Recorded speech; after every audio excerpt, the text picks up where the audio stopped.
Hello, this is a game played by my student denc75 against a 1Q player on Weibo Go server.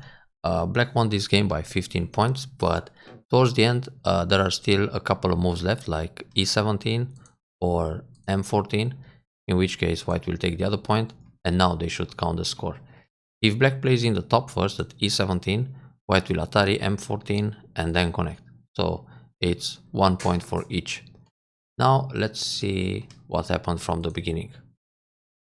So we got the parallel Fuseki, then white is playing the Komoku facing the bottom stone, which is a bit questionable because now black can attack right away at e4, and it always feels good to have two stones against one on this side. Therefore, white should play d3 or just Hoshi d4.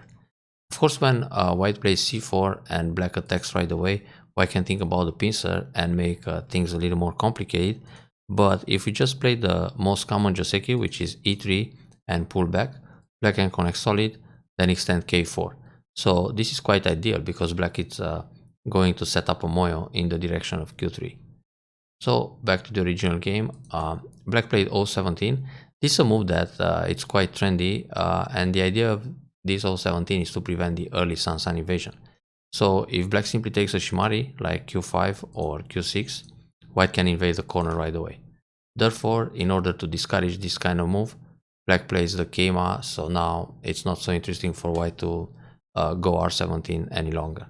But if black plays like this, black misses the opportunity to approach the bottom corner, so white can just make a shimari at e3 or f3, and in this case, c4, it's not being punished. But white attacks the lower right corner, which is also fine. It can be a low approach, and in this case, when black plays p4 or o4, white can come back and make a shimari.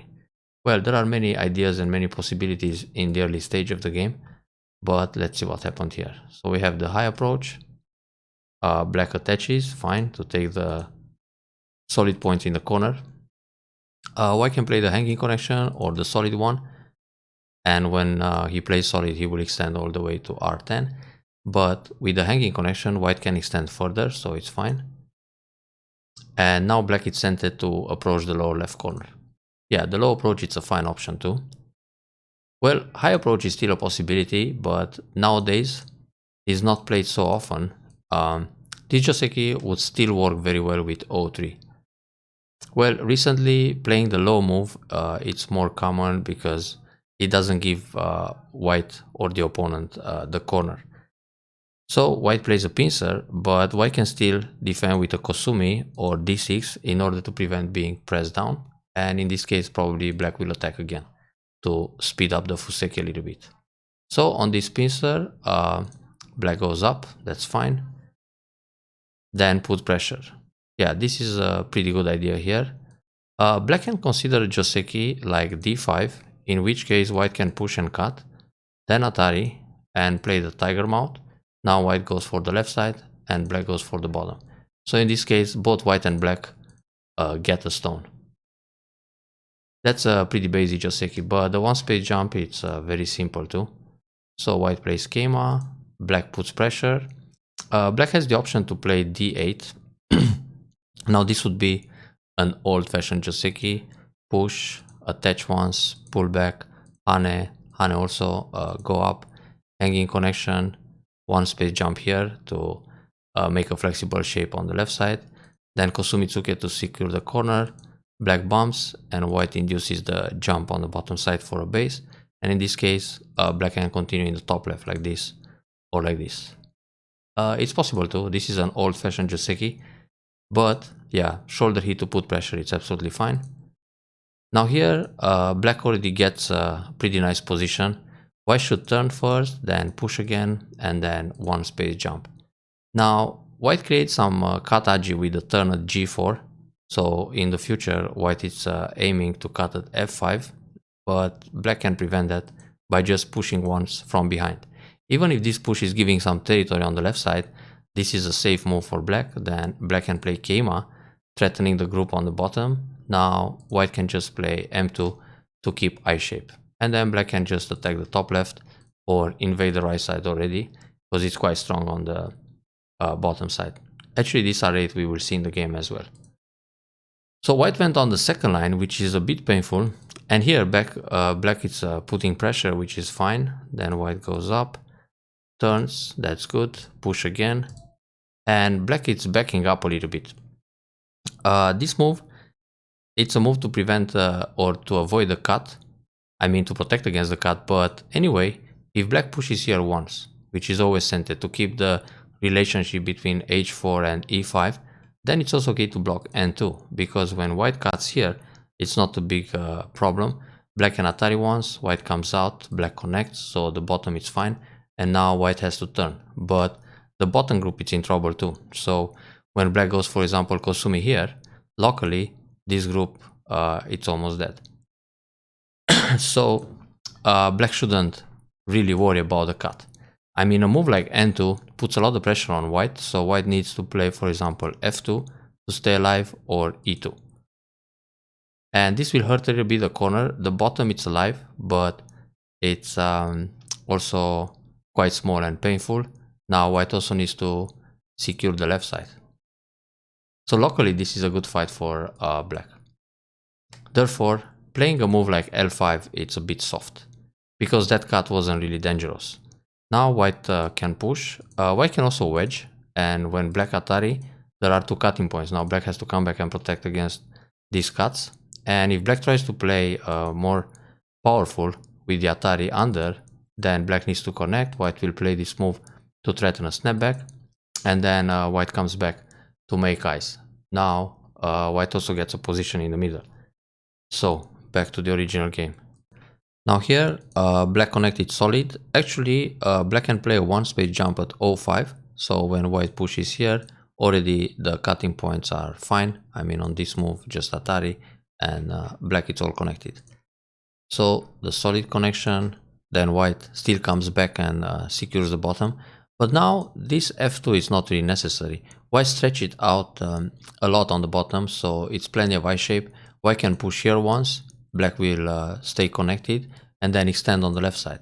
Now if black tries to kill with this f2, white just blocks, push, block, hane, block again, connect, and there are 1, 2, 3, 4. So white doesn't even have to play here. Now white can play another big point. Some shimari or a shoulder hit like this. There are lots of big moves, even this approach or the submarine. The thing is, if black turns, now white has to go down to form the 4 in line. So this group is alive even after several tenukis. Well, white played to make sure he's alive, but this was just slack. So black is sente to attack the top left corner. Now we have the same pincer again, one space jump. The one space jump, yeah, is generally good, but again, black can think about the pressing move, then give up the top stone in order to enter the left side. Nowadays it's very popular to play d11. Old-fashioned move was c11 or just hane c12. Anyway, the idea is to trade, so give up the top stone to take the left side. Because anyway, black it's more interesting to develop the left side than the top in this case. So jump out. White switch a little bit, so white didn't play the f16 anymore. But here black can play a hane, then Atari, hane again, and nobi a few times. So black gets pretty strong in the top by pressing the corner, and now white needs to extend for a base. Now let's see what other options locally.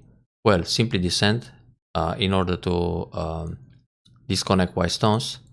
But after the hane, it's also okay to just play the attach or turn direction here. So just one hane. If white cuts the stone, you just play Atari. So when white captures, connect, and black has a flexible table shape formation. So descend, well, it's possible. White goes out and then put pressure. In this case, it's more interesting to play the pincer, because when white comes out, for example like this, black can push once, white nobi or jump, and then black can connect under with b13. So the stones communicate pretty well when you play a move like c11 here. So put pressure. Obviously black wants to go for the wall again. White should turn, push, and jump, because he's threatening the cut at d14, e14 again. Playing like this, white it's again pretty low. But having the stone at d6, white should cut like this, and when black Atari, just build the points on the 4th line here. Now, if black plays a move like d7, which is a Tesuji, white might nobi, then black has to pull back, and now white can use the wedge and get some profit from the cutting points. So if black plays Atari here, for example, white will Atari and catch the stones on the left side. So white could play with more fighting spirit, cut instead of crawling on the 2nd line. This is very painful for white, so black just profit. Now it doesn't even matter if white cuts around d14 after crawling so many times on the 2nd line, it's really painful. And actually, white should still think about the wedge here. Let's see, just defend, then black keeps pushing. Black can push one time at f15 to make sure the stones are connected. So this will prevent this push, turn, and the cut doesn't work for white anymore. But if black plays away, white can push here, then push through. And now the only option for black is to go nobi, then white cuts, and when black plays a hane, white just defends on the 2nd line, and the corner is safe. So here, white was quite submissive when he played b14. Then black pushes once, and again. The second push is actually not important and not necessary, because it's just going to hurt the e3 stone. First of all, we have a situation where there are two interchangeable points, or miai points. So if black takes one, white will take the other. And it's not to black's advantage to play any of those moves. So you better leave the position like this. For example, push here once, then push like this, and play a keima in order to connect the wall, and also keep e3 connected. So if white plays the wedge, you have Atari and connect. But this move at c5 doesn't do anything. If black takes it, it's just a complete neutral point. Therefore, white doesn't want to play there either. So this was a little bit hasty. And now black could actually connect at f3, because after this connection, black can turn e2 almost sente. It's not completely sente. The thing is, if white cuts here, you can fight Atari, Atari, and drive white out, no problem. And if white plays this cut, you just connect g4. So when white plays moves in the middle, for example, this one threatening the cut and then nobi to erase the center, black can turn at e2, and this will affect the bottom. Even if white doesn't answer now, black will capture this stone in center. So now white has to push and come back to leave. So it's 7 stones on the 2nd line, which means if white plays away again, black can push, hane, and now the group is dead. When it's 6 on the 2nd line, this will die. So keeping the stone connected at f3 is pretty big. But black decided to connect here first. Now white captures a stone and black connects. But it's no longer interesting to connect. White is already safe and solid in this area. If you're interested in the moyo in the center, I mean to keep the walls connected, should play something like this or a keima here.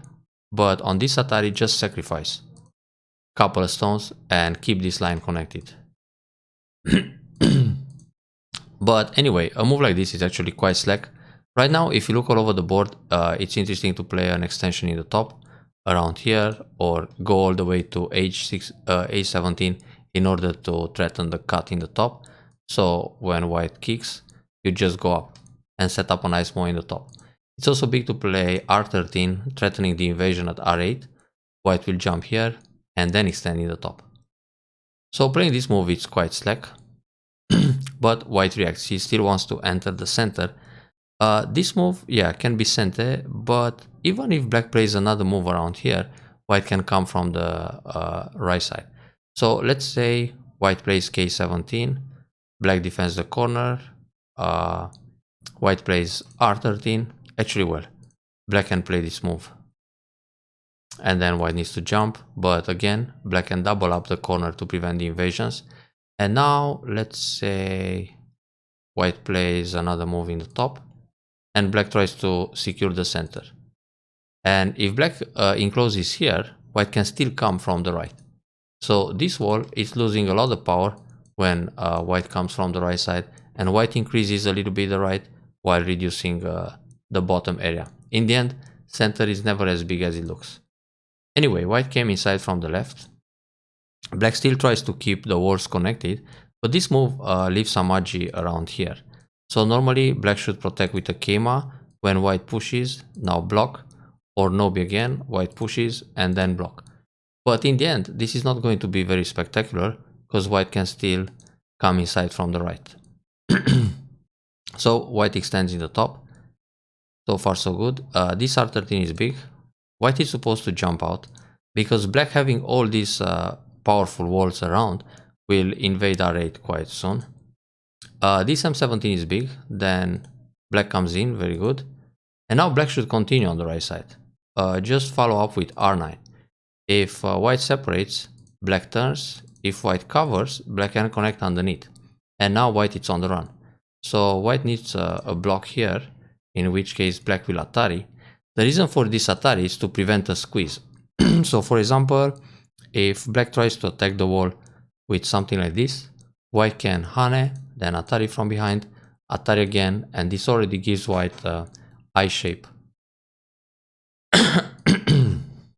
So black could push out. Now these forcing moves in the top can be played at K16, then M16, but this will be Gote for black, and in the end white has time to come back and redeem his losses on the right.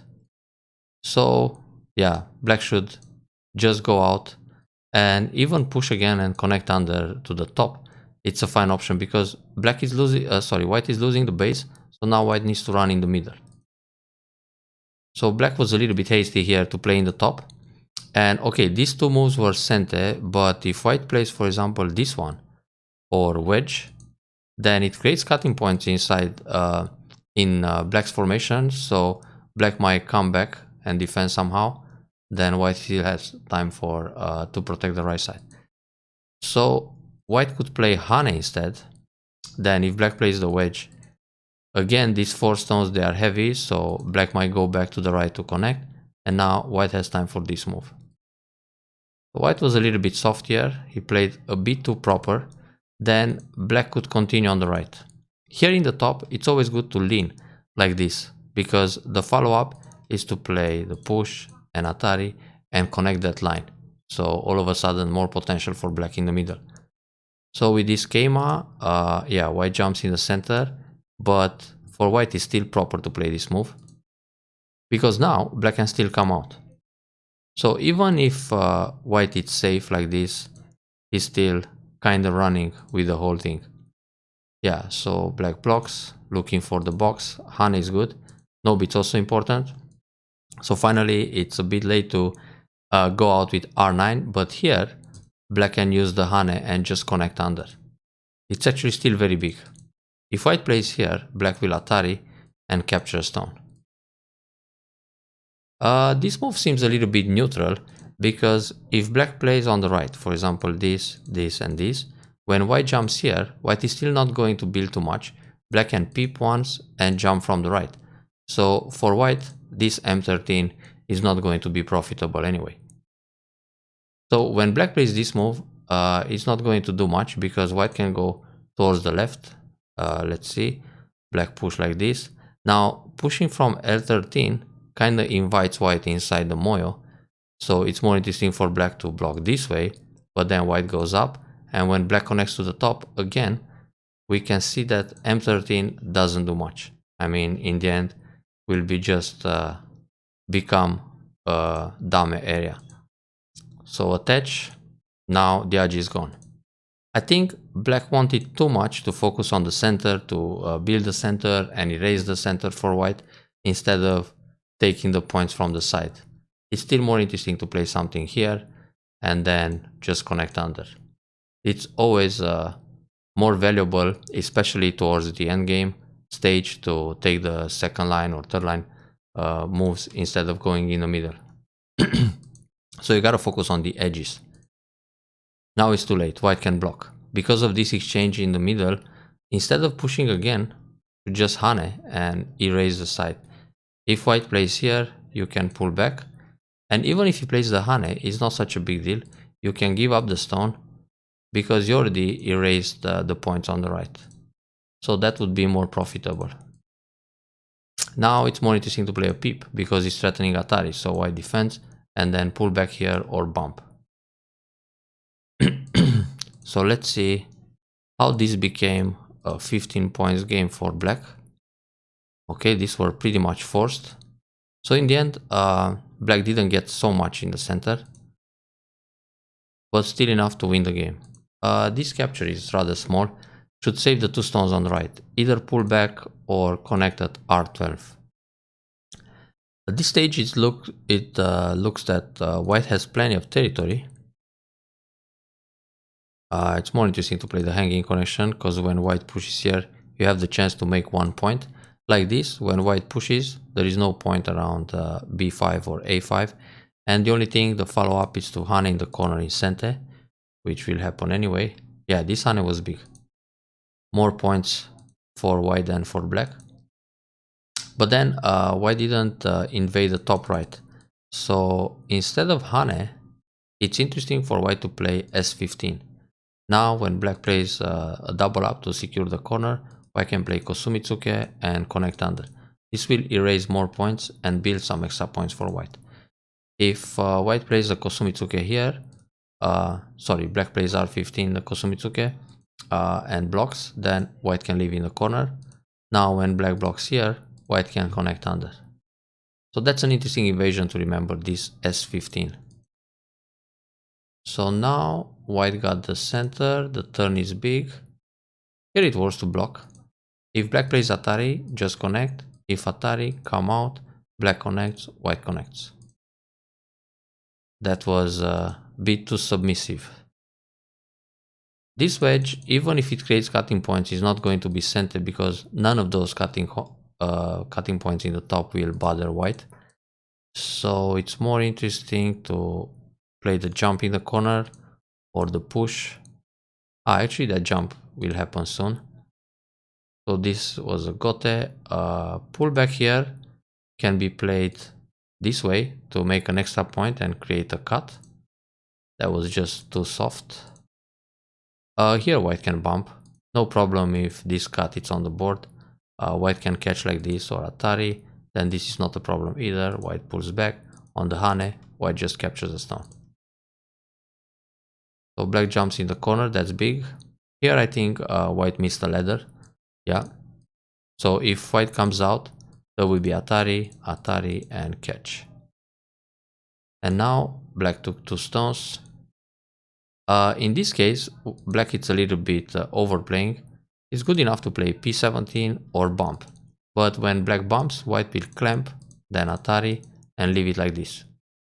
Now when black simply pulls back, the position is solid, and next black can wedge and capture 1 stone. With this move, white can go Atari.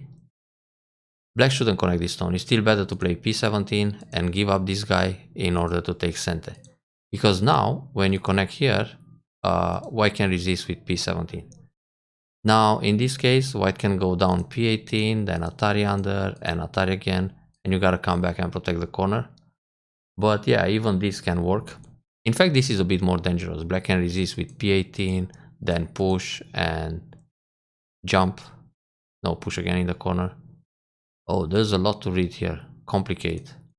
So yeah, black will sacrifice. But that's too much minus for black instead of just p17. So now sacrifice those stones. Here white can Hane. Then Atari, connect, defend. And anyway, white has 3 liberties against 2. So now white can play away. When black plays here, you just catch the 2 stones. So this way, black blocks. And white could actually push here once. And then play away. Otherwise, black will block in center. Very good. This Atari is not necessary to be played now. Better keep it in reserve as a co-threat. Because anyway, there is no gain to play Atari here. It's a 0 points move. It's a complete neutral point. And white captures. So you better keep it as a co-threat instead of wasting it now. This doesn't build much. For black it's interesting. Yeah, that pip is good. To play Kosumi here. And continue all the way center. Then what else? Hane here.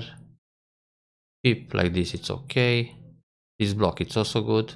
Or block at O2 to prevent the monkey jump. So let's see, we have this block. Then the Pip, very nice. Kosumi. Okay, the big points are taken by black. This move is not that big. For example, here. Then this one. Some problems for white. The thing is, if white plays, well, let's see, Atari, connect. If white plays this move, black just defends and it's a matter of 1 point. So it's not urgent to play it now. White connects and now black has to connect against the cuts as well. Then white can push and also go down here. So in the end, there are like 3-4 points in the corner. Not such a big deal. Here, it's better to play Kosumi. Because the Hane doesn't actually, I mean the turn, it's an empty triangle, so you gotta be reluctant to play these shapes. And when white Hane, he can capture the stones. So in order to save them, you can play this jump, and when white pushes, you block, when Atari connect, and now he needs to go back and defend as well. And then you either connect this stone or protect at O2. So playing here, white will just catch the 3 stones. This move doesn't do much. Better turn, O2. So how come black won this game? It feels like white is catching up a lot, but probably still not enough. Yeah, here white can play this way, then Atari and connect, but it's actually pretty much the same thing. And now it's good to connect on the outside to save a point, and p7 becomes white's territory point. The capture leaves no cut threads, but it's 1 point less. This is small. And now only 1-2 points moves left. Atari here pretty big. This connection is also big. White doesn't need S8. If white Hane and connects and black comes down, white will just descend. If black cuts, white captures. Also, another move is to play Hane, because when black cuts, he puts himself in Atari. So why shouldn't S8?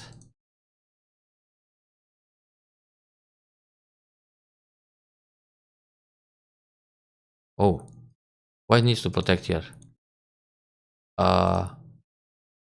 This move doesn't do anything. There are some Ataris in the middle, but nothing happens.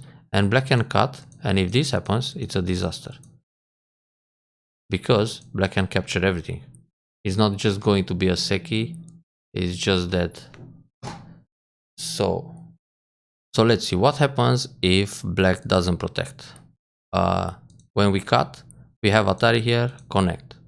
Then on this Atari, just go out. On this Atari, go for snapback. So it's easy to read this out. Atari here, connect, Atari connect, Atari defend again. Only after all the neutral points are filled, black has to play inside.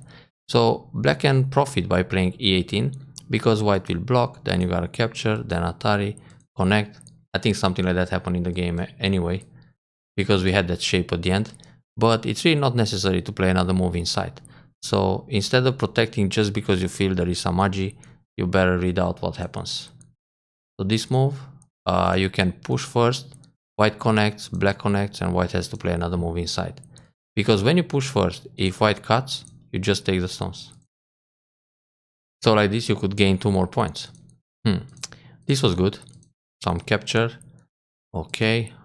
White defends, but actually, white can play here. And then on this Atari connect, on this move connect. So let's see. Connect again. Then Hane block connect. Hane block connect. Again. Here it's better to connect this way.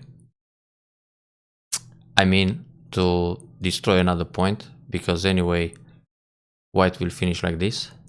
When you connect A4, which is a complete neutral point, white can play B6 and make an extra point. So, but anyway, you shouldn't do any of this. Better play here to prevent the Atari in Sente. White makes another point here, and now reduce that point on the left side and count the game. So overall, pretty good game. Lots of interesting moves that could be played both for black and white, but in the end black managed to win by 15 points. The corners are large, both top right and lower right corner. I hope you enjoyed this review and play more active next time.